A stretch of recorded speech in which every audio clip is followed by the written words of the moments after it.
Bismillahirrahmanirrahim. Alhamdulillah. Al-amas. Alhamdulillah gadin taha fil fasl thani wal an limadha ya nang bahasa Indonesia Habib tak ngerti. Masya Allah. Ente ma ta'allamta al-Arabiyyah wa ma takallam bil lughati al-Arabiyyah. Oh, Habib lah ngato. Nah, sekarang kita melanjutkan pelajaran kita kemarin. Kemarin kita masih dalam pembahasan sholat jamaah. Nah, sekarang kita melanjutkan yang ada dalam bab sholat jamaah, masalah imam. Imam, ini adalah peran paling penting di dalam sholat jamaah. Imam ini peran paling penting dalam sholat jamaah. Kenapa? Karena sahnya sholat berjamaah, bagusnya dan diterimanya sholat makmum itu tergantung bagaimana sosok seorang imam. Makanya imam ini bagi orang yang menjadi imam mempunyai fadilah, mempunyai keutamaan yang sangat besar. Kalau dia bagus di saat menjadi imam, dirinya bagus, sholatnya bagus, maka dia sudah membuat sholatnya makmum juga ikut jadi bagus. Dan keuntungannya, dia pacak dapatkan pahala makmum yang menjadi makmum dia tidak berkurang sedikit pun. Tapi kalau dia buruk, tidak bagus, maka sama seperti kebalikan dari kalau dia bagus. Itu keutamaan. Makanya Abdullah bin Umar mengatakan, siapa yang menjadi imam, takutlah sama Allah. Maksudnya jangan basing-basing jadi imam. Dan ketahuilah orang yang jadi imam, imam ini sebagai dominun, sebagai penjamin, penanggung terhadap orang-orang yang menjadi penanggung apa? Penanggung untuk membawa sholatnya makmum ini diterima atau tidak oleh Allah. Makanya sebab itulah dalam imam ini mempunyai kriteria.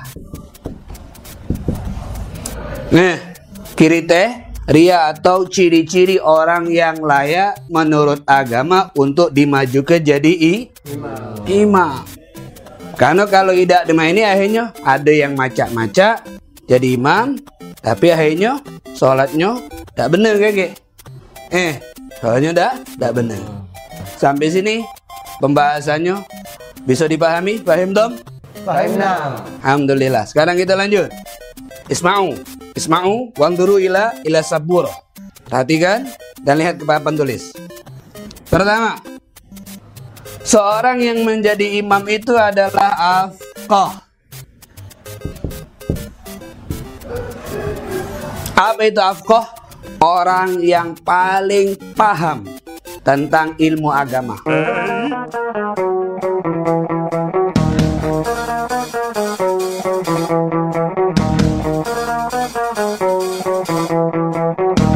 Apakah seluruh ilmu agama harus dia pahami boleh jadi imam?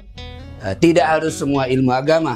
Yang terpenting yang harus dia kuasai dan dia paham betul ilmu masalah sholat dan yang berkaitan dengan sholat, termasuk juga ilmu masalah sholat etika dia saat jadi imam yang membuat sholat jamaah jadi sah.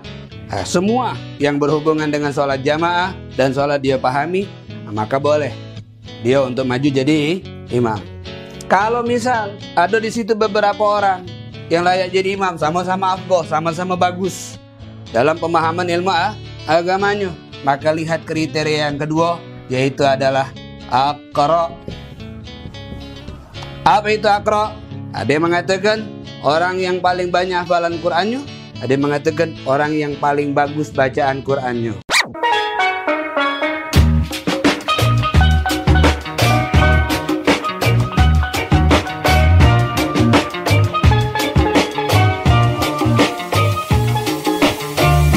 Jadi aqra, orang yang banyak hafalannya atau orang yang paling bagus pengucapan hurufnya tadi. Kalau misal orang tersebut ada yang sama-sama bagus galau bacaannya, maka yang dilihat yang ketiga, siapa yang paling dulu masuk Islam. Berarti kan zaman dahulu kala hijrah, yang dahulu hijrah. Kalaupun sama-sama dalam usia, siapa yang paling asal, siapa yang paling tua. Andai ku tahu Kapan tiba ajalku, ku akan memohon Tuhan tolong panjangkan umurku. Paling tua siapa? Misalnya sama-sama paham agama, sama-sama bagus bacaan Qur'annya, maka siapa yang dimajukan jadi imam? Lihat siapa yang paling tua. Dia yang dimajukan jadi imam. Masih ada lagi. Paling terakhir kriteria, dan ini hanya masalah kalau banyak persamaan antara 2 orang atau 3 orang yang jadi imam. Dilihat paling bagus bajunya, paling bersih pakaiannya. Sama yang paling terakhir adalah siapa yang paling belaga. Yo soy Pablo Emilio Escobar Gaviria.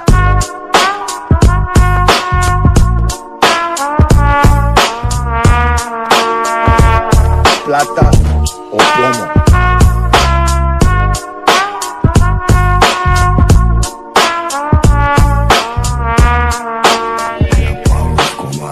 Kalau itu sudah, berarti dia yang jadi imam. Kalau sama-sama belaga, maka dikuncang.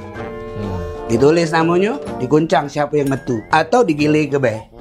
Biar sama-sama jadi. Ini ya kriteria. Kalau misalnya kita tidak termasuk dalam kategori ini, hukum salat belum banyak tahu, huruf pengucapan huruf tidak banyak benar. Ada yang pacak jadi imam, walaupun usia kita lebih tua. Sulah, walaupun dia ini budak muda. Kenapa? Yang penting salat kita jadi benar. Ya ada tanggungan tadi tuh. Paham dong? Fahim nah. Fihisa, man bayasal is'al. Siapa yang mau tanya silakan, angkat tangannya. Ustadz, anak nak bertanya Ustadz. Kalau misalnya bacaannya bagus, gerakannya bagus, tapi dia bertato, cak mana Ustadz? Ustadz, nak bertanya Ustadz. Cak mana kalau anang pernah pakai antingan Ustadz? Boleh tak jadi imam? Nak nanya Ustaz, kalau imamnya ngebut itu cak mana Ustaz? Jadi pertanyaan nang, wong yang bertato jadi imam. Maki tato itu kan pertama adalah satu kesalahan. Karena termasuk hal yang dilaknat oleh Allah adalah membuat tato atau menatukan orang lain.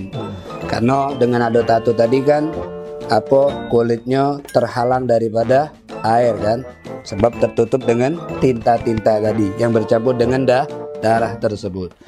Nah, karena di dalam dirinya ada kekurangan, syariat memberikan solusi, dia diterima kesalahan tersebut. Kalau dia mau bertaubat, dimaafkan dari kesalahannya selama dia mau bertaubatnya. Dengan catatan, tidak ngulangi lagi, tidak masang tampil lagi. Wajib tidak dia ngapus. Kalau tidak kata yang membahayakan wajib. Tapi kalau ada yang membahayakan tidak wajib. Sekarang ada lasel, mak mano. Ya kalau ada duit ajulah, miskin buntu, sago lagi dosa. Nah terus gimana? Nah kalau di dalam dirinya ada kekurangan, sedangkan imam itu kan dituntut yang sempurna, jangan jadi imam. Tapi kalau dia berjamaah boleh tak? Boleh jadi makmum baik. Ya tak? Kan agama sudah nunjuk keringanan sama dia, tak usah maksud ke diri nak jadi imam, jadi makmum baik, sama baik, dapat pahala jamaah juga. Kecuali kalau mau tino, karena tak boleh bertino jadi nah. Kemudian pertanyaan Simang, masalah lanang pakai tende, pakai anting. Mak mana bekas masih ada bolong kuping? Dap. Oh, dalam hukum fikih tidak masalah. Ya ada. Karena tapi walaupun sebelumnya dia termasuk melakukan kesalahan, karena menyerupai perempuan dengan pakai anting tadi. Karena itu kan perhiasan yang dipakai oleh perempuan. Dan Allah melaknat orang laki-laki yang menyerupai perempuan. Tapi kan status dia kan masih laki-laki. Ya, kalau selama bacuannya seperti tadi itu betul, kalau hukum salat dia paham, boleh. Bagaimana pembahasan kemarin? Ya, yang Simang tidak senang sama siwa itu. Ya, dan terakhir masalah salat ngebut. Awak salat, aku nak balapan. Siapa yang dalam masjid? Dia inilah Ustaz.